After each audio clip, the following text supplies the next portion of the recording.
It is Ryan here, and I have a question for you. What do you do when you win?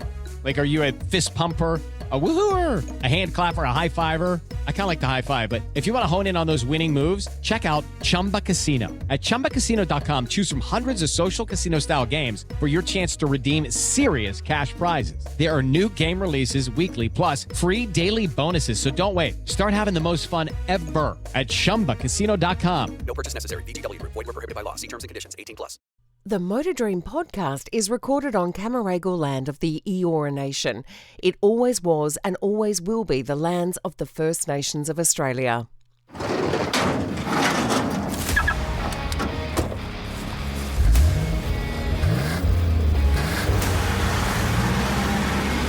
This is the Motor Dream Podcast.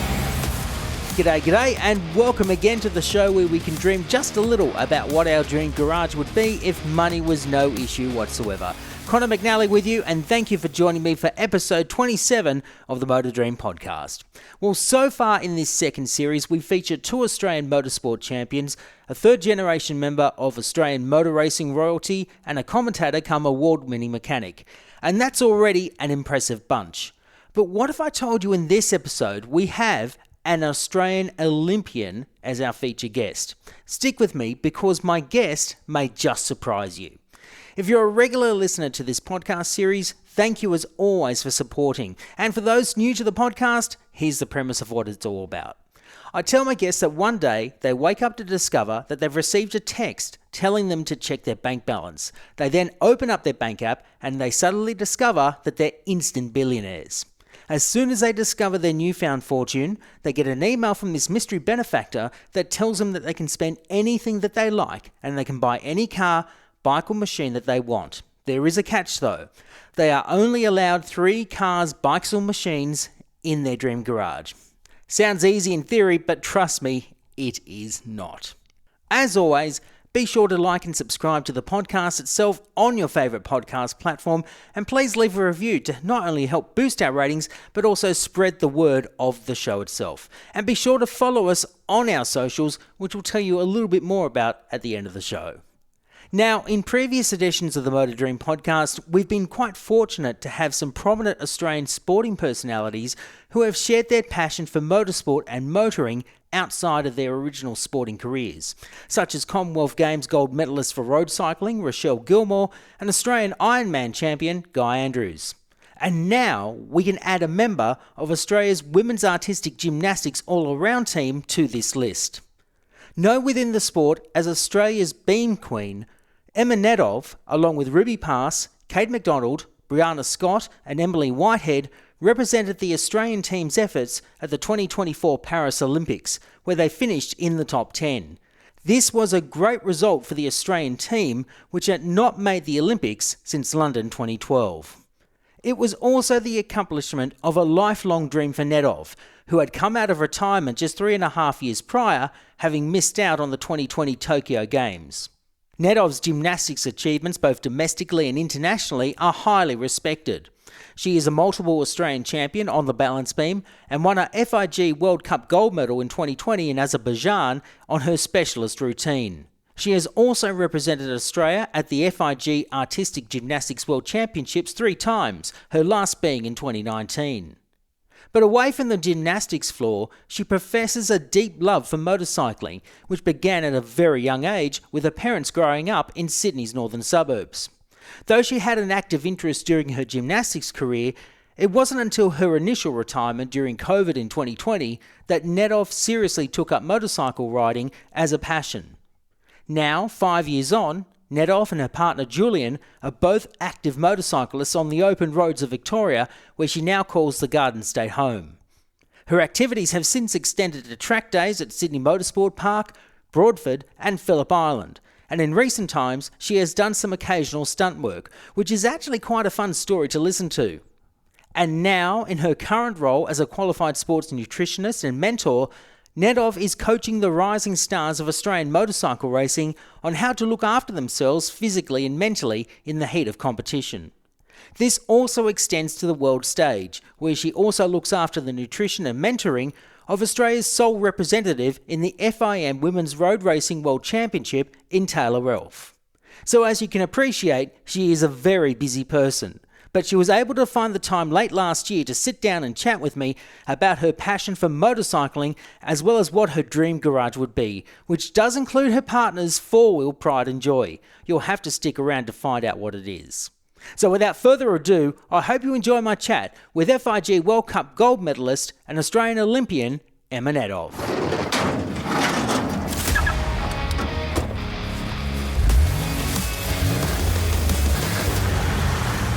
Australian Olympian Emma Nedov, welcome to the Motor Dream podcast. We've been trying to get you on for ages, but we finally got you here. Welcome. Thank you so much. I'm really excited to chat all things motorbikes and all of that. I know how much you like motorcycles and you've made no secret of your passion for them in recent times, but I want to touch on a little bit about the Paris Olympics. It's been a little under 6 months since you went over to Paris to represent Australia, very successfully, it must be said. Are you still coming off that high from 6 months ago, or is it you're still pinching yourself that you got to live the Olympic dream? Oh, it's a bit strange. It feels almost like it didn't happen, but it did. It's just life's all of a sudden evolved and I'm now an Olympian and that's just what it is. So it's still so exciting. It still feels really fresh, but it also just feels like it's meant to be, you know? Exactly. You actually came in off the back of a teammate falling to injury, and that was Georgia Godwin. And Georgia is not just a friend of mine, is a friend of yours as well. And you actually retired a few years ago. What was the reason behind your retirement, and what made you change your mind to get back into competitive artistic gymnastics and then pursue Olympic glory? Well, I retired in 2020 off the back of, I'd missed out on 2016 Olympics due to reasons outside of my control. I'd snapped my Achilles, which is the injury that's actually took Georgia out of this current Olympics as well. That took me out of 2018 Commonwealth Games. And so my last mission, you could say, off the back of a 20-year gymnastics career was to make the 2020 Olympics. Then COVID happened completely outside of my control. I didn't make that games. And so I had decisions to make. I was 24 years old with no long-lasting career yet developing. I had an interest in going into business, and so it was time for me to call it quits, generally due to financial reasons. Moved to Melbourne about a year and a half later, was living my life, worked as a nutritionist for Simpler Health, became running my own business called RTM Sport, went on the board for a non-for-profit organization. And so everything was going well. And then the opportunity sort of came up to start training again with my best friend and business partner who said she was going to represent New Zealand for the Paris Olympics. That would be Georgia Rose Brown, who did represent Australia, but she's now representing New Zealand. So I can understand the link there. Yeah, and so I said, that would be kind of fun. Like maybe I'll just head back into gymnastics again. And sure enough, I did. And within a week, I had just shifted my entire life. I'd said to my parents, hey guys, can you please help me financially? And I'd called up a coach and said, hello, can you bring me back from the dead? And that was it. And funnily enough, the first person I called to tell, hey, I'm coming back into gymnastics and I'm going to give it a shot to go to the Olympics was Georgia Godwin. Wow. It's a serendipitous moment there that you told her that you were looking to come back, and then her unfortunate circumstances happen, and then you get to go to represent Australia. How surreal was it to be in Paris to fly the Australian flag and be part of the Australian team? Oh, it is just surreal. It's a beautiful experience. I walked out of the Olympics extremely patriotic. We live in the best country and have such great people. I was just really honored to be a part of Australia. And I will say it was disappointing to not be there with Georgia as well. But at least I ended up getting there. Georgia Rose Brown, she ended up making it for New Zealand. So that was really special for both of us because we've definitely been through the ringer in trying to make it to the Olympics. Absolutely. Which then leads me to, I guess, the question about the link between artistic gymnastics and motorcycling, which is your big passion. How does that interlink with one another? Answer me that. Oh, it's so random. It is random. When people meet me, they don't necessarily know, or they wouldn't pick that I like motorbikes. My dad has always ridden since I was young. And he had a Harley, had a couple sports bikes, had a racetrack bike. So we've always had like 3 or 4 motorbikes in the garage. My mum also has a bit of a lead foot in the car. So look, I just grew up. I just grew up around fast driving and being on the back of a motorcycle. Yeah. I think I remember sitting on the back of my dad's Harley when I was like 5 years old, going around the backyard at our old house. Hmm. And I don't know, I always thought it was really cool. I thought it was something a bit unique. Not a lot of people ride motorbikes. And I will say, like, I'm not a thrill seeker. Like, I'm not an adrenaline junkie. So it's not that I love that aspect of it. I just think it's a really cool skill. And I think that's maybe the relation because in artistic gymnastics, what I love about it is being able to flip around and do these incredible skills and learn. And so I think that's why I love riding motorbikes as well. That's really cool. I love that that it's still, I'm trying to compute the serendipitous moment, like between being an artistic gymnast and being a motorcyclist. Like, is there any interchangeability in terms of like core strength or, having the strength for upper body, when you're riding a motorcycle that interchanges with being an artistic gymnast?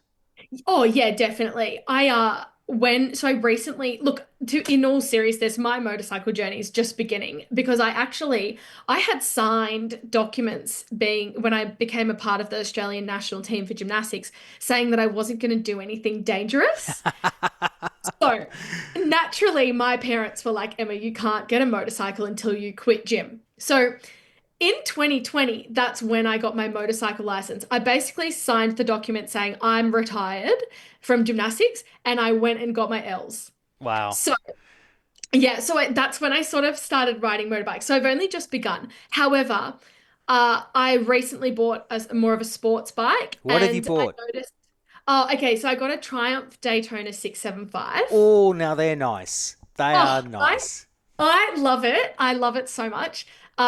It's still like quite new, but I've transitioned from a naked bike now to a sports bike. And I noticed that obviously gripping the tank, I'm using my core strength and my like adductor muscles a lot.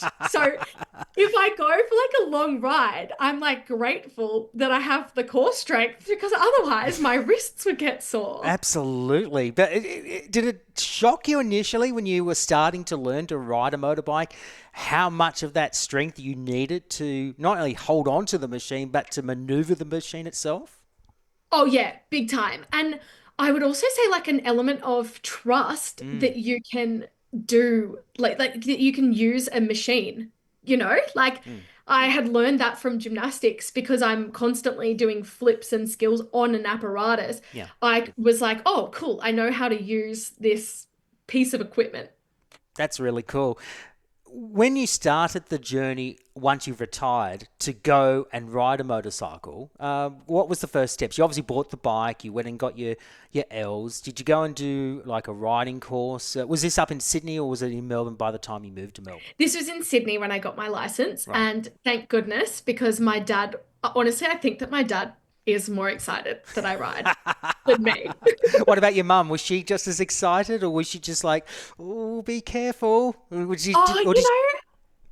It's funny, like, you know how you get a lot of, I've actually got a lot of friends who they don't want their partners to ride motorcycles because it's dangerous. My mum's never been like that. And I think that she just knew when I was younger that eventually one day I would get my motorcycle license. So she had no opposition. Like she was like, no, you do that, just be safe. I will say probably for the first year, I would ride with my dad. So I would like follow him. He taught me everything I know. But he also said to me, look, Emma, if you're going to learn how to ride, you have to learn how to ride well. So I did several courses. Just ones, learning how to maneuver the bike, like, going through all these cones. And I did a lot of like courses through external. I don't really remember now, but it was in Sydney. And that was at Sydney Motorsport Park where I think there's a lot of riding schools. I know Stay Upright have a course there, and I know there's a few other businesses that run rider training courses at the venue out at Blacktown. So you took advantage of that, especially during lockdowns and the like. How difficult was it to try and get all the hours that you needed, particularly when most of Australia was in lockdown at the time? Yeah, actually, no, though, in Sydney, it was the best time to have a motorcycle license because we couldn't do anything, but Dad and I could go for rides. Perfect. It was actually really fun. It was like father-daughter bonding. And yeah, and it was just like just so enjoyable. I must say, I think that coming from a background in elite sport where I was obviously the top of my field, when I had to then learn a new skill, and I do find this happens in a lot of things that I do in life, when I'm learning a new skill, I want to be able to learn how to do it really well. And so I was as eager to do the courses as my dad was for me to do it because I wanted to make sure that if I'm going to ride, I want to be a good rider. And obviously because it's dangerous too, just to learn how to feel really comfortable. Did that lead into maybe pursuing a little bit more something that was speed related, maybe going to like a track day here and there, or did that come later as you gain more confidence riding the bike? I can't remember. I actually did a track day, I would say maybe I think I was still on my L's when I did my track day actually. Getting all the hours up for my L's was fine because like we went for rides every night, I reckon. But yeah, I went and did a track day and I realized now that I actually prefer doing track days than just regular riding around. It's like controlled freedom, if that makes sense. It makes complete sense because I know I've done track days myself, so I totally understand the logic behind your decision making of doing track days more than doing open road riding. Why is it more satisfying to do the track days other than being in a controlled environment? This is going to sound funny, but like, firstly, worried about speeding. I get so many fines. The truth comes out. The truth comes out. You're a lead foot, or you twist the throttle too much. So I've got to like constantly have Waze up on my phone. And then also obviously naturally when you're around other cars and stuff like that, you have to be constantly aware of other people, you know. And there was one other thing, but now I can't remember it. But yeah, I prefer having the sort of freedom and the structure. And I did like a California Superbike school. Have you heard of I that? have heard. I know of the people that run California Superbike School. Stephanie Redmond, who she's been running that school for many years, and she's a rider coach for a lot of professional riders, up and coming professional riders. I know Senna Agis, who's gone on to race Moto 2 in the World Championship. He's a student of Stephanie Redmond. So there's a lot of cred right there. Yeah, they're awesome. So I've only done my level 1. I'm gonna do my level 2 next year. Right. But that's probably been my favorite track day so far. I can't remember what bike I went on, but it was significantly faster than the one that I had at the time. My first motorbike was a BMW G310R. And so they put me on, I think, something that was like 900 cc, something like that. Right. And they obviously a coach follows you. And I really thrived under those conditions because I've been coached my whole life as an elite athlete. And so I really enjoyed having someone be like, yep, you're doing this well. You can improve on this, blah, blah, blah. So, I thought of the other reason why I don't like commuting. Please do. Okay. As a girl, I have to do my hair and my makeup. Because the helmet hair, it's real. Helmet hair is real. It's real. If I'm going to a meeting, I used to watch my dad like go to work every day on the motorbike, and I'm like, I could never do that. I've got to wear my suit pants or like a dress and do my hair. What? So yeah.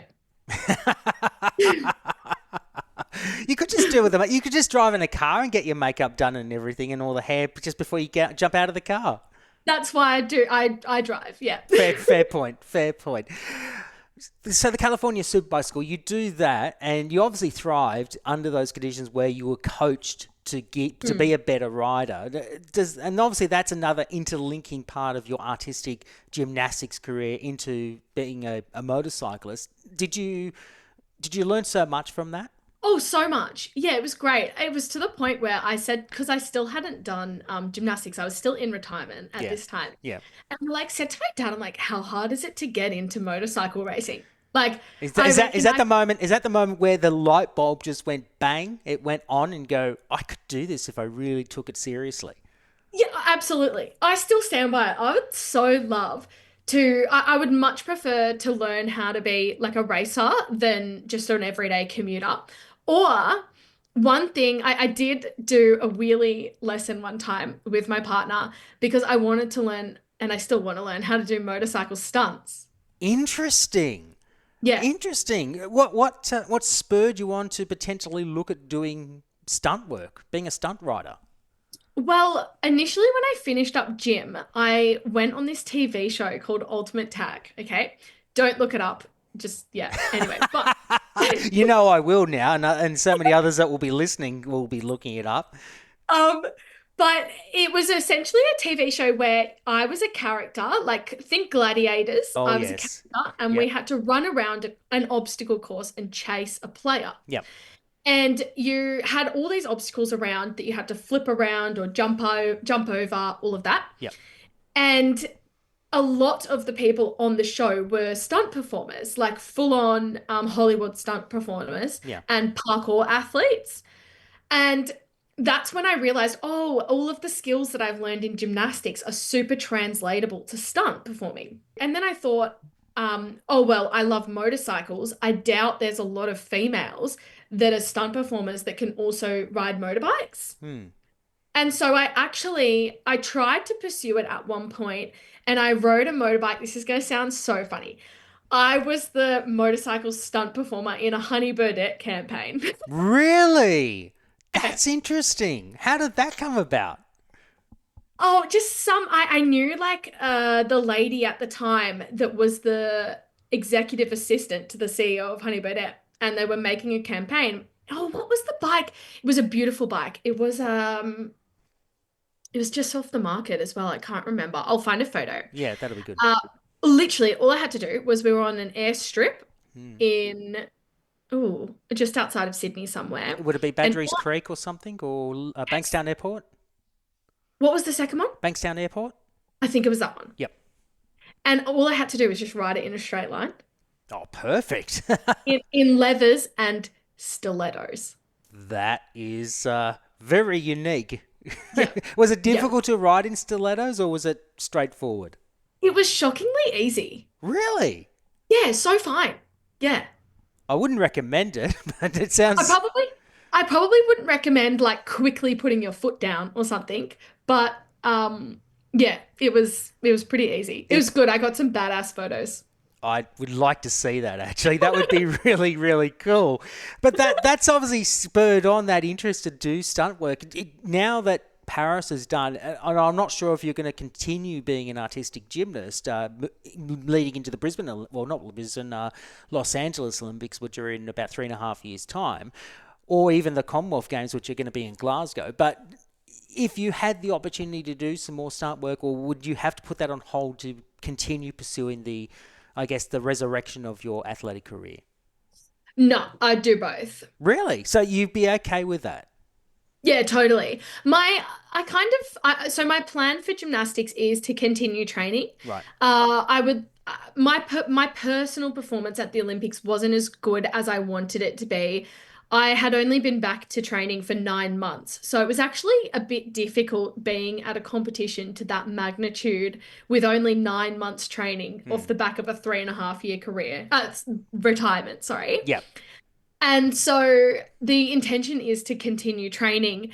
However, I've had a really successful 20-year gymnastics career already, and I'm like 30 in a couple of years. So I'm thinking to myself, I would love to be able to use gymnastics to benefit the rest of my life rather than focus on solely being an elite gymnast. Totally. I totally understand that. So you obviously now have the scope where you could potentially go down a racing career, because you're never too old to take up motorcycle racing and be successful. I know, like there's so many other female riders that have done so well, not just here in Australia, but outside of Australia, internationally as well. I know Laura Brown, who's been a former guest. She's a professional vet, former ballroom dancer. She took up motorcycle racing almost a decade ago, and she's been racing on and off for probably the last 10 years, racing Supersport 300 here in Australia. So she's a professional vet and she's a professional motorcyclist, so speaks volumes. That's so cool. Well, awesome. I feel like I'm gonna leave this podcast and like call my dad and be like, "Hey, just letting you know, I'm gonna start racing." You should, you should. But you also know another rider by the name of Taylor Ralph. Taylor, we've been trying to get on the podcast. Yes, Taylor, if you are listening, we want you on this podcast. We've been trying for a while, but obviously she's been busy. She's been racing the FIM Women's World Championship, which is obviously awe-inspiring for a lot of female motorcyclists around the world, and I'm sure it inspires you as well. Oh, I have just okay, so our connection similar to yours. Our connection was Georgia Godwin. Yes. Because they went to primary school together. And so I can't remember what happened, but I connected with her on Instagram. So all of a sudden I'm like fangirling her and she was fangirling me for my gymnastics. And now we like talk on Instagram as if we're best friends and we've not even met. She's a really cool person, and like her fiance, I should say, Ted Collins. He races the Australian Championship on a superbike, and Taylor's been racing for in the Australian titles, like in Supersport 300, and I think she's looking to do Supersport as well in due course. She's been doing it for more than a decade, and she's been very successful. She's been a podium placer in the 300s. She's a very good motorcyclist, and not just that. She's a very good media personality as well. She's very good with the gift of the gab. Yeah, she's great, and I'm really excited. I will meet her next February at World Superbikes. That is really cool. And you've been to MotoGP, you've been to Superbikes at Phillip Island. As a fan, what's it like being there? Oh, okay. I have the best story from Please. MotoGP. Please do. So my dad and his best mate, Russell, they go to the MotoGP every year. Like VIP, they go to the same tent or the same like room every year to watch the MotoGP. And because my sister and I now live in Melbourne, a couple of years ago, I think it was 2022, we were like, okay, Dad, we'll come down. We'll get general admission tickets and we'll go meet up with you. And he's thinking to himself, oh, cool, I'll try and sneak you into the little VIP like tent. He didn't need to sneak us in there. A friend of his at the time was the chair of Grand Prix Australia. She got my sister and I VIP tickets that actually were better than his. Oh, perfect. So for the weekend, we ended up staying with my dad and his friend on the Saturday night. And then on the Sunday, we were in the VIP section watching the race. I posted a photo on my Instagram on the roof, and Alex Marquez liked it. Oh, perfect. Yeah, so cut a very long story short, my sister and I ended up at the MotoGP after party. Oh, that's the best introduction to MotoGP I've heard in my life. I haven't been since yet because I don't know how to top that experience. You almost were looking at going to do the Dakar Rally. We were talking about it off air. Unfortunately, you're not going to be able to go now, but how cool would it have been to have gone to Saudi Arabia to witness, rally raid competition, particularly with those that do two wheels? I mean, it is a seriously gnarly event, and that's probably the best way of describing what Dakar's all about.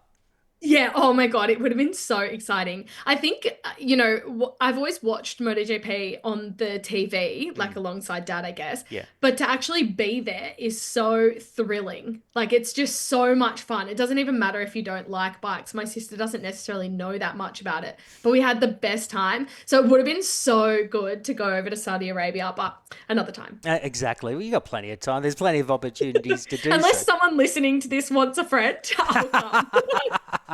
I'm sure there'll be somewhere along the line. We'll try and tie you into something. Who knows? But I wish I was going to Dakar. Hopefully in the near future for SBS. Hopefully that will be the case. But I'll have to just bide my time and just wait. There's plenty of opportunities for that. Actually, have you watched Dakar in the past? And what's your take on Dakar? Does it really interest you that you got the Saudi Arabian desert, the challenges, the mental challenges, the physical challenges? Is it something that you would like to maybe do as a rider in due course?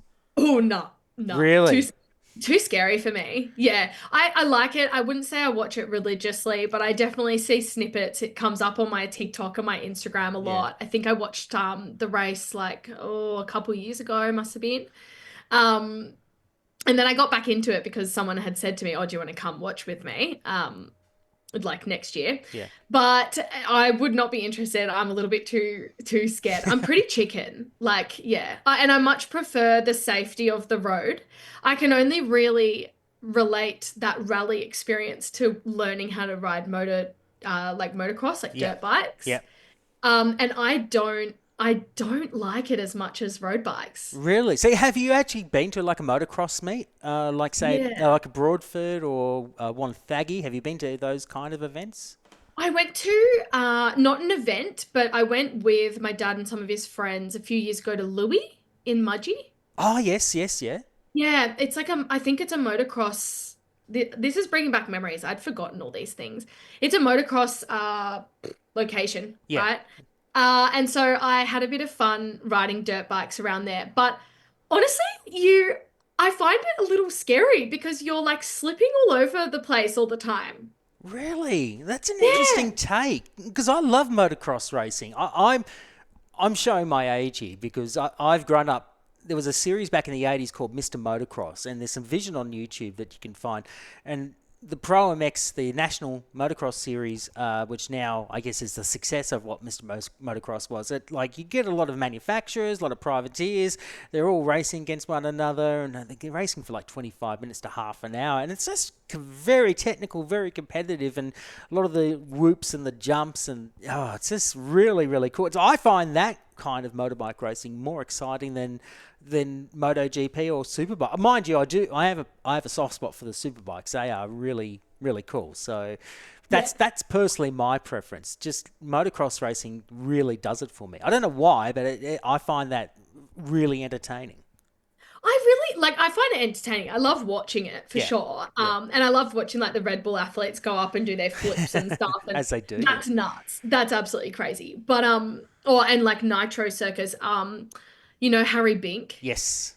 Yeah. I went to his house and he's got his motocross motorbike in his lounge room. That's Yeah. cool. Crazy. I have a friend of mine. He used to have a classic motorcycle, and it was in the lounge room of his place. It was in Chatswood, actually, in Sydney's Lower North Shore, and yeah, it was. I think it was called a Velocette or something like that. I can't remember. He doesn't have it anymore, sadly. But he also had a speedway bike, like a 500, like a vintage speedway bike, so single cylinder, no brakes or anything. So they're flying around like in Europe because it's big in like Eastern Europe and the like. And they fly around this 400 or 600 meter track, and they're going sideways, and there's no brakes, no gears or anything, and they're just insane. So Speedway GP is obviously the world championship, but it's just crazy. So he had these two bikes, and as I said, he doesn't have them anymore. But it was just beautiful machinery, and he completely restored them from the ground up. And it's just whoever's got them now, they're sitting on a gold mine because they're just so beautiful. Wow. Yeah, look, I think that I actually initially, the first motorbikes that I ever had were dirt bikes. And we would ride around my cousin's paddocks. And look, don't get me wrong, that was so fun. I think that I got like, I don't really like falling. Do we know any gymnasts that actually do like falling? No, I don't think so. No. I'm trying to embrace it a little bit more. But yeah, when I rode dirt bikes, I was like, oh, this is a little bit scary. I'm not as good at it as I am on the road bike. So maybe that's why I didn't have such a like towards it. Have you fallen off a bike on the road as yet? No, You're very lucky then. You're very lucky that you haven't gone through that yet. I have, however. Well, actually, no, I'm quite cautious. I am. I am not one of those crazy, like I said, I'm not really an adrenaline junkie. I'm pretty cautious when I'm riding. I have, however, forgot to put my bike stand down and dropped my bike. That's a rookie error right there. Yeah. So I am probably way more clumsy, but once I'm actually moving, I'm okay. Your boyfriend, obviously, or your partner, I should say, he takes a strong interest in MotoGP, and he's into cars as well, as you and I were discussing just before we started recording, and he's got a couple of cars in his collection as well. Do you have that same passion for cars, or is it you like bikes, he likes cars, and there's a common ground somewhere in the middle? Well, it's one of those things where I like cars, absolutely, but there's a whole nother world to get to know there, and I don't know enough about it. But the reason why we even first started speaking was we're a part of the same friendship group. He used to do gymnastics like 10 years ago or something. Right. And so when I moved to Melbourne, I knew his really good friends, and no one in our circle of friends rode motorbikes. And I was like, oh, well, I don't have anyone to ride with. And then one day he had posted a story of his motorbike, and I was like, I messaged him and I said, oh, I didn't know you ride. And so we actually ended up starting dating because of our connection with motorbikes. Yeah. And the first time I came to his house, this is hilarious, but at his dad's house, somehow he had convinced his dad to have one of his motorbikes in the lounge room. Just to impress you. No, that was like its home. It lived there. And I was like, oh my God. I think it was a ploy to impress you. I called my dad and I was like, Dad, Julian has a motorbike in his dad's lounge room. That's a cool story. Yeah, but I know that just reminded me. But he's more of a car enthusiast. He does car race days. He's got his Evo, like we said, his S15. Yeah, that's a growing passion for him. Like I said to him once, oh, if there was anything that you could do in this life, what would it be? And he was like, race car driving. Really? And you would be a motorcycle racer, so yeah, you could do both if you wanted to. I know Taylor's done both bikes and cars, so it's achievable. It's possible. I wouldn't be opposed. Okay, that's a fair point. So have you actually done track days in a car as yet, or not really? No, I haven't actually. Never. I've only ever done motorbike track days. Right. But I also think that's because I've never had a car that I would take on a track. So. Interesting. So you haven't even asked Julian, can I borrow your Evo? Or is he very protective? Oh, he would let me use it, but he would be like watching me the whole time. Like we took the car, yesterday was a really nice day in Melbourne. And so we went for a drive out to Yarra Ranges and went to a winery out there. And so he went and picked up the Evo and took the Evo, and, we had to wash it on the way back. Oh, so, because it got dusty, didn't it? Yeah. So it's his little princess. So I'm okay with not touching it. I like going in the back, like the passenger seat, but I think I'm okay with not being a race car driver. Yeah, okay. that's okay. All right. I'll take that. That's a fair answer. But what about manual drive? Can you drive a manual? Oh yeah, my first car ever was a Holden Barina. Hold off on that, because we will come to that in a moment. But that's a good answer to know that you can drive a manual, because are you shocked these days that not many people your age or younger actually know how to drive manuals? Yeah, I remember when I got my L's, both of my mum and dad, they grew up obviously driving manuals because that was the time. And they said to me, okay, you have to drive manual because you never know when you're going to get stuck in a situation where someone needs to drive and it's a manual car. And my sister and I were both like, what? That is never going to happen. It has happened so many times when no one can drive the car because it's a manual. What's the most recent example of that actually happening? I think we were at a festival or something and everyone was still drunk. Oh no. And so the only car was a manual car, so I had to drive. Please tell me you were being responsible and it was a Oh yeah, I didn't drink. This was in the peak of Olympic prep. Okay, well, we're in the clear then. We just had to check. But at least it's good to know. It's like, oh, you didn't know you knew how to drive manual. Did that shock everyone? Not anymore. But yes, when I was 17, the amount of people that would go to drive my car and then realize it's a manual and be like, oh, I can't. That was eye-opening. I didn't realize. That's crazy. It's crazy. Yeah. Hey, folks, if you are wanting to drive a manual, get in now before it's too late, because once the manuals are gone, that's it. It is a lot more fun. My cousins, they live out in St Albans in Sydney. Yep, I know St Albans. Past Wiseman's. And once you get off the ferry, it's like just like an open road, and there's like, hardly ever police or anything there. Hopefully no police listen to this.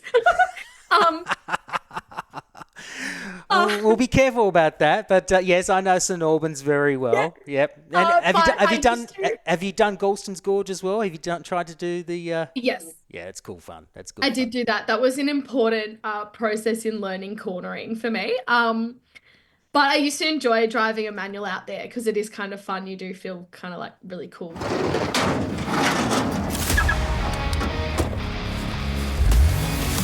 This is the Motor Dream Podcast.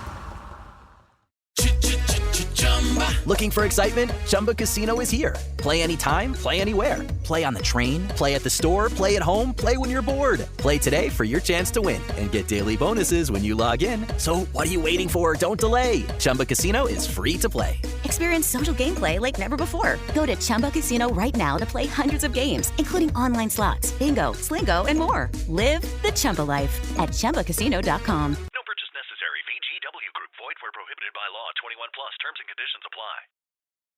So, Emma, we know you love motorcycles very passionately. You have an interest in cars as well through your partner, Julian, which is great. You obviously have grown up around motoring for a very long time. But I want to dig in a little bit more about your passion for cars and bikes for that matter. So you obviously mentioned before your first car was a Holden Barina, which was also the first manual that you drove. Do you have any cool stories of your time driving the Barina? Oh, it taught me a lot about cars, that's for sure. I would have to carry like 2 liters of water in the back seat to make sure if it overheated. Oh, no. For 2 summers, I had no air conditioning and I would train. So I lived in the North Shore, but I would do gymnastics out in Rooty Hill. And so I'd be on the motorway with a spray bottle, spraying myself with the windows open because I just didn't get it fixed. Oh, no. One time the gearbox like fell out of the car. Oh, no. So it was extremely humbling and I learned a lot. I bet. How much did that cost you to try and repair the gearbox that fell out and was probably splattered all over the road? Well, I'm not going to lie. At the time, I was still a very active gymnast, so you'll have to ask my parents that. I say a lot of money. Given it was a European car, it would have been a hell of a lot of money. Oh, that's so funny. What about the first car that you drove when you were growing up? Oh, that would have been my mum's first car. That's a tricky one. I learned how to drive in their Lexus. Okay. A Lexus is all right. It's like a F Sport something. Don't remember. That's all right. Yeah, I know the Lexus F Sports. They're a nice bit of kit actually. They're really, really nice. Oh yeah, my mum loves it. I don't think they produce it anymore. No, they don't. But that was probably the first car I learned. That was what I got my L's in. Oh really? Yeah. That's interesting. Was it a manual or was it an automatic? No, auto. So Okay. then I got the Barina and I had to learn how to drive manual. Drive manual. Did you get the auto license first, or did you make sure you got the manual license when you? No, I got the manual. Yeah. Okay, cool. That's really good. Do you remember the first road trip that you remember when you were growing up? That I took by myself? Yeah. I would imagine it was something like going to Canberra for gymnastics camp. Isn't that drive to Canberra boring? Down the Boring. Hume Highway? Boring. And in my car, I didn't have cruise control. It was so boring. This is the Barina we're talking about, aren't we? Yeah. Oh, Yeah. So trying to spray bottle of water. Yeah, then all of a sudden it's hailing halfway through Canberra. Like, it's crazy. Oh, no. But like, yeah, I've not done that many exciting, extraordinary things because I've always been doing gymnastics. I'm sure there's somewhere along the line that you've done. We'll try and dig deeper as we go along. Okay. What about the first time you changed your tyre? Do you remember that? Oh, yeah, my uncle forced me to do it like 3 or 4 times at his house to learn. That's good. That So, teaches you very quickly. Yeah, so I didn't actually need to change the tire. He just would get me to do it. How old were you when that all happened? 16. I was 16. Oh, perfect. Yeah. Great opportunity. However, I will say when I eventually one day did get a flat tire, I think that I just got, maybe I did do it myself. I'm pretty sure someone pulled over and helped me. Oh, the help always does go a long Yeah. way. Okay, I have to ask this question. Do you prefer full-size spares or the space savers? I can't stand the space savers. I actually don't know. I don't feel like I've done it enough to have Really? a, yeah. Okay. All right. Good. Well, I'll take that in mind. Uh, what about music? What do you listen to? Do you have like your earphones on when you're riding your bike and have Spotify on, or do you have it in the car mostly? Actually, I don't listen to music at all or anything when I'm riding. Okay. I don't know why. I think when I first started riding, my dad was like, nope, just concentrate. And I've just taken that on board ever since. When I drive, I do listen to music. I can tell you the first Spotify, oh, no, it was on Apple Music. When I was 16 and I got my Ps and I would drive to training to Epping YMCA, I would be listening to the Ministry of Sound Clubbers Edition 2016. Yeah. There's some bangers right there, isn't there? Oh yeah. Oh yeah. Timmy Trumpet, like yeah, it was good. Bloody Beetroot, Steve Yeah. Aoki. Yep. Yeah. You get it. You totally understand. Yep. I get it. Do you still listen to Ministry of Sound these days, or has your taste mellowed over time? Oh, it's not really mellowed, but it really depends on my mood. I like all music except for screamo. So sometimes I'll get in and I play piano. So sometimes I'll be listening to like piano concertos, and then the next week I'll be listening to like Showtek. Yeah. Okay. Some I haven't heard of in my life, but there you go. Shows you my age. I digress. Eating in cars, yes or no? Yes, but that's because I've done a lot of travel to and from training. Okay. Okay. What do you... That's a skill in a manual, I must say. Oh, yes, it is a very big skill. I have Yeah. mastered that too. I must say, though, if we're going off the basis of safety, probably not. Well, no, it's. I think you'd have to pull over to enjoy that. But are you? Depends what you're eating. It depends on what you're eating exactly. Maybe after a big night, you probably have Maccas or something, or are you normally avoid that? Oh, I'm not a Macca's person anymore. I'm a nutritionist these days. Good, So I was going to say. I can do a protein bar on my way to training. That's what I do. Yep. Okay, I'll take that. I'll take that. Normally, if I do, it'll be a coffee or something, and that. Well, maybe something else, but I always clean up before I exit the car. That's the most important thing. If I'm in Julian's Evo, there's no eating. No. No, there's limits. What about the best car or bike you've owned? Was it the Triumph, or is it something more recent?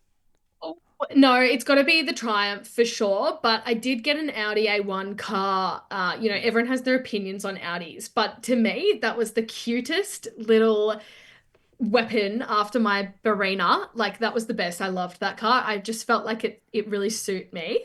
Do you still have the Audi? No, I sold it when I moved to Melbourne because I didn't need a car here. And then I bought the Triumph while I was here. Okay, but you get around like in the trams and that, don't you? Yes. Okay. Or I Uber, to be honest. Oh, that's a very expensive exercise. If Uber's listening and they want to sponsor me. Mind you, I like how you said, everyone's got their opinions about Audi drivers. I think they say the same about BMW drivers, especially if you own an M3 or you're an M3 fan. And I'm an M3 fan. And I know Jeremy Clarkson always says M3 drivers are a bunch of cocks. So, I'm an M3 fan too. Well, so- we're a bunch of cocks then, so there we go. That's all right. That's all right, I'll take it. All right, what about the worst car you've owned? Was it the Barina? Yeah, for sure. Or is there anything else that you've owned that you would swear you'll never own again? Oh, no. No, not in terms of motor vehicles. Definitely the Barina. No, see you later. I used to take it to the mechanic and the mechanic was like, when are you going to get rid of this? So your first car was the worst car. That's. Yeah, but I had it for like 7 years. You got good life out of it, so that's something. All right. Best road trip you've been on in your lifetime? I don't remember. I'm having to think about what I've done. All right. Well, I'll let you ponder on that. Let me think about it. All right. Who taught you how to... Well, I know your dad taught you initially how to ride, and then you had your coaching at Eastern Creek and some of the other places. But who taught you how to drive? My mum mostly. Okay. Yeah. Yeah, and like I said to you, at the beginning, my mum had a lead foot as well. So How many tickets has she had? actually, she's surprisingly fine. It's always me. Really? It's always you. Wow. What? But I drive long distances, so most of the time it would because I'm like on the motorway and I'm going like 110 instead of 100. Like, come on. Especially along the highways in Victoria. Like, you've got speed cameras left, right, and centre. There's like every 5Ks or something. So you... Yeah, so I'm good at it now. Okay, It's fine. fair enough. All right. What about the weirdest thing that's in your car right now? Wait, you do have a car, or in Julian's car? What's the weirdest thing that's in his car right now? That's okay. My auntie recently gave me her old car because she just bought a BMW. Yes. It's just a Mazda 2, because I just need it to commute around. Hang on, you just said you get around in an Uber or a tram, so... Well, yeah, it's because I now live in Elwood, and Elwood doesn't really have access to public transport. When I was in Pran, there was a tram stop down the bottom, and Ubers were coming past all the time. Elwood, you have to wait about 10 minutes for an Uber. So, Fair point. yeah. Fair point. Yeah. All right. Well, Sorry. so what's the weirdest thing in the glove box in the car right now? In the Mazda 2, it would be something gymnasticsy. I have chalk, like gymnastics chalk. I do CrossFit. I know what chalk's like. Yeah, so I've got that in the car. Yep. I also I mean, it's not weird, but I've got like my business, we give out little note cards in all of our bags that we sell for RTM. And I've got like note cards in there because sometimes kids, when I go to gyms, they want signed cards. So I As you can do, like sign yeah. them. Oh, and try and make a Yeah, bit of but I money. wouldn't say that's weird. I don't think I have anything weird in there. I don't know. You live your life out of a car when you're doing a business, so it makes I sense. do. Yeah. Yeah. Makes sense. I have a lot of water bottles in there. I think, yeah, that's pretty self-explanatory because you live your life in a car, you have to. So, all right. Have you thought about the best memory yet? Best memory. Look, it's probably something for gym. What about when you've gone to Europe, when you've competed, say, in a FIG World Cup event or something? Oh my gosh. No, okay. The best memory is I went on a family holiday to Europe in 2018, and we flew into Frankfurt and then we drove all the way around Europe. And that was probably my best memory of being in a car, was when we were in Switzerland and there's the Alps in the background and we're listening to really nice music as a family. That's got to be my favorite memory. And we were in like an E-Class Mercedes. Oh, So that was fun. That's Oh, living. I've thought about something else. I was at a World Cup in Cottbus or Koppers. Stuttgart in Germany. Yeah, it would be Koppers because they normally hold the World Cup events in Koppers. Yeah, it was either World Cup or World Championships, I can't remember. But we had gone for a night out after competition, and then we were going home. And we went on the Autobahn for whatever reason, and everyone was freaking out. And I looked over and we were going like 270 kilometers an hour. Oh, that's For living. me, I was like, oh my God, so fun. I always wanted to live in Germany just so I could go on the Autobahn. Nice.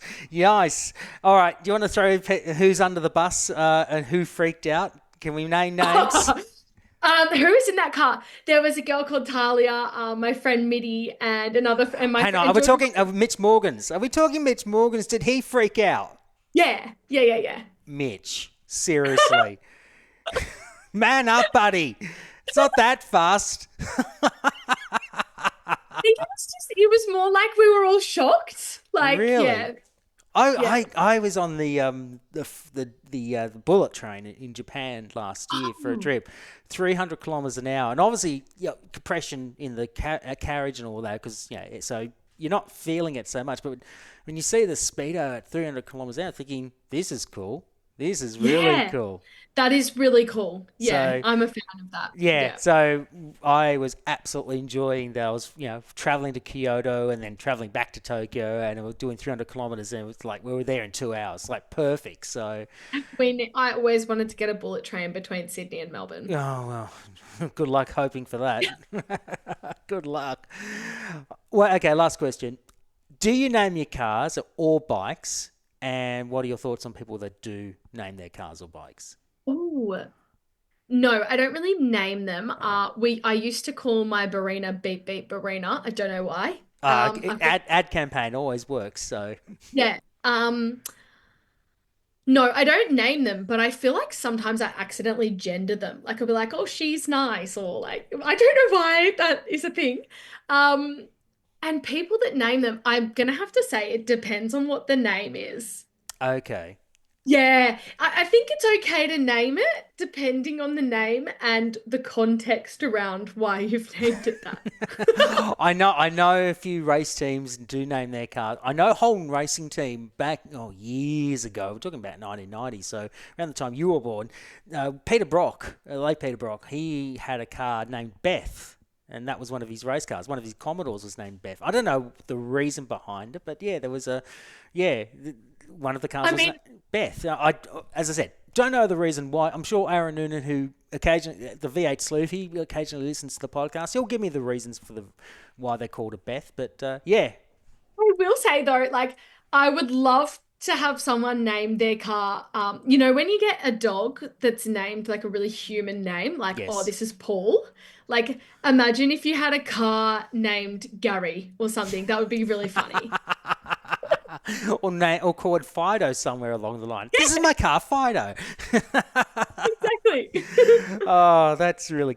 Well, I don't name my cars. I don't name them at all, but I don't know if I could. I don't know if I could. It's just something that hasn't crossed my mind to do, to be honest with you. Yeah, no, neither. No. I'll think about it though. I'll think about if I could think of a name, what I would call it. I don't know. Something to ponder the next time we catch up. Yes, exactly. All right, Emma Nedov, this is the reason why we got you onto the podcast. Been a while since we've been trying to get you on, but here we are. You wake up one morning and you get a text. You get up early, ready to go to a training session, ready to do some bar work, You're a beam queen as well, so you do some beam work. But as you get to the gym, you get a message and it says, check your bank balance. And you're thinking, why would I need to check my bank balance?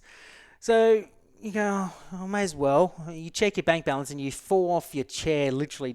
You see your bank balance has gone to infinity levels. You're an instant billionaire. And you're thinking, how the hell did this happen? You then get an email and it says you can buy any car, bike or machine that you want. This is what this mystery benefactor says. But you're only allowed to have 3 cars, bikes or machines in your dream garage. So with that in mind, what is the first car, bike or machine that you would like to have in your dream garage? Oh, this is a hard one. Do you watch Yellowstone? I've watched bits of it, yes. Okay, Beth's car in Yellowstone. What is it? It's not a Bugatti. It's I have to look it up. It's Beth's car in Yellowstone. If you can look it up, I would get that car. Okay. Here we go. I'm looking it up right now. I think it's a Mercedes. It's a Bentley Continental. There you go. Love that car. A Bentley Continental. You're the first one that has mentioned the Bentley Continental. And you know what? I actually do like it. I love the Bentley Continental, and I've seen it in racing form. They are brilliant.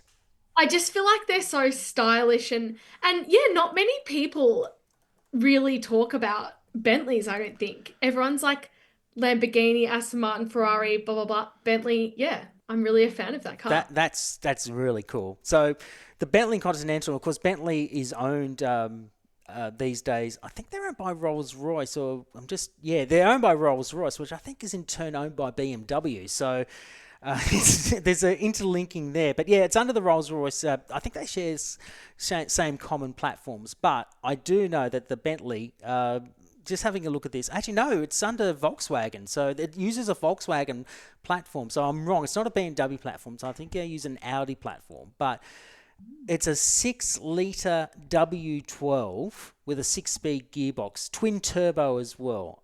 So a W12 motor, which is very uncommon, but they sound so beautiful. I know they do a V8 variant of it, and that sounds just as incredible. Oh, okay. Yeah, I'm a real fan. How much is it? Does it say? Well, let's have a look. Have a look at the 20. So, yeah, they did a 4-litre twin turbo V8, which is probably for the second generation. That's where the GT3, the racing variant, is based upon. But here we go. We're looking at... All right, here we go. If you're looking at getting one here in Australia for the coupe, almost $600,000. Yeah, okay. So we're looking at about $579,900, excluding on-road costs and the like. The convertible version's around $637,000. Oh, okay. Yeah, okay, so I'd get that car first. Which one, the coupe or the convertible? I'd actually get the coupe because I don't think I'd use the convertible very often. Nice. If you had to look at the GT3 version, like the racing version, I mean, that is seriously quick. Seriously, very, very quick. Yeah, it won the Bathurst 12-hour in 2020, just before the pandemic hit. No way. Okay, so I would definitely look at that one. Yeah, all right. Any variation of that car. All right, perfect. The bike that I have always loved, not to do with money or to do with speed, I just really love the look of it. I would get it in white. Is a Ducati Panigale 959. Ooh. I don't know why. I just really like that bike. The 959. Yeah. Oh, okay. So the 959 Panigale, which... Yeah, I think it was built between 2016 to 2019. Yeah, that's so nice. It's so nice. It is so good. Would you get the successor though, the V4R? Ooh, I don't know. Why should I? Why should you? Because it's the successor to the 959. It is very, very quick. It sounds bloody brilliant. And it's won the Australian Superbike Championship recently as well. So, of course, I'll get that. All right. Well, we can... Yeah, either the 959 or the V4R. So it was built between 2016 to 2019. 90-degree V-twin, 4 valves per cylinder. It's claimed 157 horsepower, not 157,000. That'd be ridiculous. 157 horsepower, which is around 117 kilowatts at around 10,500 RPM, which is just insane. And when you think of the power to weight ratio, that you'd be doing over 300 kilometers an hour on that. It'd be you would be a very happy woman, I could tell. Yeah. So they're my two. Is it working? Yeah, I'm working. I just had to mute because I was moving my mic. So keep. You're fine. It was me. So yeah, they're the two. A third one, I've never really thought about, like another car. I would probably get another car. I don't need another bike. You don't need another bike, okay? No, I like sports bikes. I don't really like other. Wait, there's something. Oh no, sorry. Rewind. I would get that bike, and then I would want a stunt bike. A stunt bike? Anyone in particular? No, because I don't know enough about them, but I know that they have to be modified. Most of the time the back seat isn't a seat. You put your foot in it. Right. So it can be any bike in particular, as long as it's a stunt bike that you can do your stunt work on. Yeah, I would even see, I don't know if this is even possible. I'm sure someone listening is maybe like, this lady's crazy. But like, if I knew you were crazy long before. Yeah. If I could keep my Daytona and turn that into a stunt bike, I would love that. Sure, that's possible. Sure, that is possible. Well, how about this?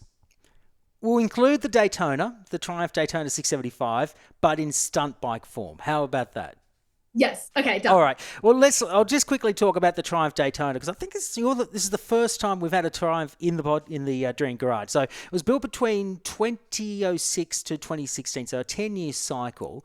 So only 3 cylinders, but 3 cylinders are pretty common on motorbikes anyway. Built by Triumph in the UK, and it was built to be competitive against the Japanese bikes, super sport bikes of the era, and it was absolutely quick. So I'm just looking at the specs if I can. So it was 675cc triple cylinder, producing around about 80 horsepower, about 106 horsepower, about 80 kilowatts at the rear wheels. So, and as the years by the end of the life cycle, it was producing about 95 kilowatts or around about 128 brake horsepower. So it was a seriously, quick bit of kick for a European motorcycle against the Japanese. Pretty nice, actually. Yeah. Well, I think I would like it, yeah, for stunts because it doesn't need to, my Ducati can be the fast one for the corners and the track. Yeah. And then this one doesn't need to be that fast as long as I can like wheelie it and like spin around and stuff.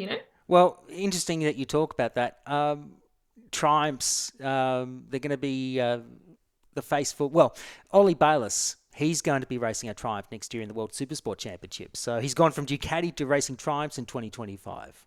Wow, okay. So, Interesting. so I would try and keep that Triumph, for dear life. And if he wins a world championship on that, then you can say, I'm riding the bike that Ollie Bayliss rode to win a world title on. So Exactly.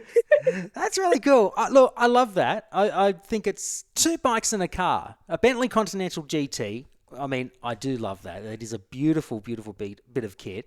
Then you've got the Ducati Panigale, either the 959 or the V4R. And then you got your Triumph Daytona converted into a stunt bike. Perfect. Yeah. Love it. I absolutely love it. That's a really good dream garage. That's perfect. Although, would you include one of Julian's cars in there, or you don't care about that? Yeah, no, he can have his three vehicle garage as well. We'll get one of those underground garages, Perfect. He would always keep his Evo for sure. And then he was a Ferrari kid. He always wanted a Ferrari when he was younger. All right. So, I have to ask, how does he feel about Lewis Hamilton going to Ferrari? Oh, he's so excited, actually. Really? Yeah. What about you? I don't know why. You'd have to ask him why. But yeah. What about you? Do you like Formula One much, or? We went and watched it last year. I don't know enough about it. I watched a little bit of Drive to Survive. But I just like it because it sounds good. Okay, that's logical. But you've got so much to learn.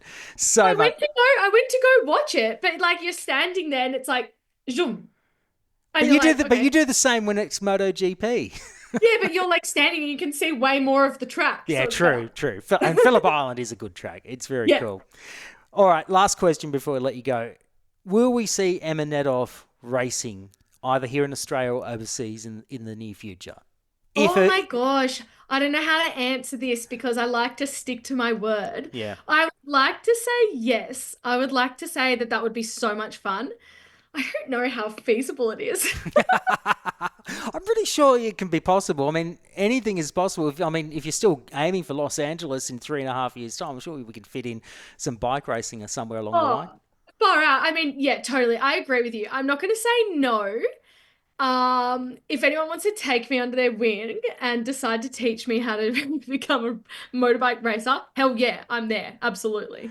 I would love to see that happening. I would be there supporting you, no question, as would everyone else. So thank you so much for coming on. I know we've been trying for ages to get you on for the pod, and I know timing and circumstances have been a bit difficult, but I'm so happy to have you on, and thank you so much for talking about your passion for bikes. It's really infectious. I really have enjoyed it, and I wish you all the best, not just in your gymnastics career, your rejuvenated gymnastics career, but also whatever you do on motorbikes, be it a racing, be it stunt work, or even just riding in general. I hope you go far in your future endeavours.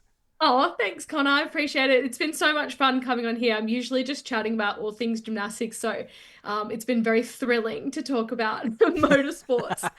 It's really cool. Thank you so much again, and all the best. Thanks.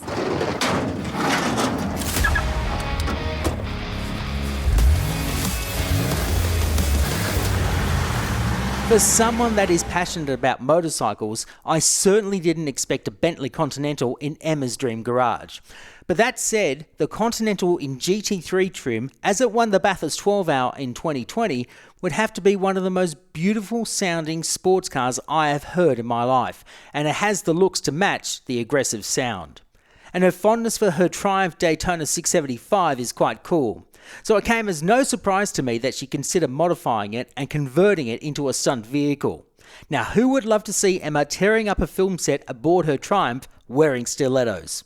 I certainly would. Emma certainly has motorcycling running through her veins, and don't be surprised that once she hangs up the leotards for good, she switches to wearing leathers and takes up motorcycle racing. Whatever she does for the future, we certainly wish her all the best and thank her for her time for appearing on the show. You can follow Emma online on Facebook and Instagram, and you can check out her website at www.emmanedov.com. We have put the links up in the show notes as well as the Motor Dream Podcast website. Speaking of which, the show website is www.themotordream.com.au, where you can listen to past episodes, information on each of our guests, and also on the show itself. You can find us on Facebook and Instagram with the handle The Motor Dream, and you can start a conversation about your dream garage by using the hashtag The Motor Dream. Or better still, why not drop us a line on what your dream garage would be at themotordream@beastproductions.com.au. Lastly, make sure you like and subscribe to wherever you listen to your podcasts, be it Apple Podcasts, Spotify, Amazon Music, or YouTube Music. Thanks for listening as always to the Motor Dream Podcast, and remember to drive or ride safely out on the roads wherever you go. We'll be back in a couple of weeks' time where our guest will be 2 times and defending TCR Australia champion, Josh Buchan. Until then, we'll see you next time. Bye for now. Thanks for listening to the Motor Dream Podcast. This series is proudly produced by Beast Productions.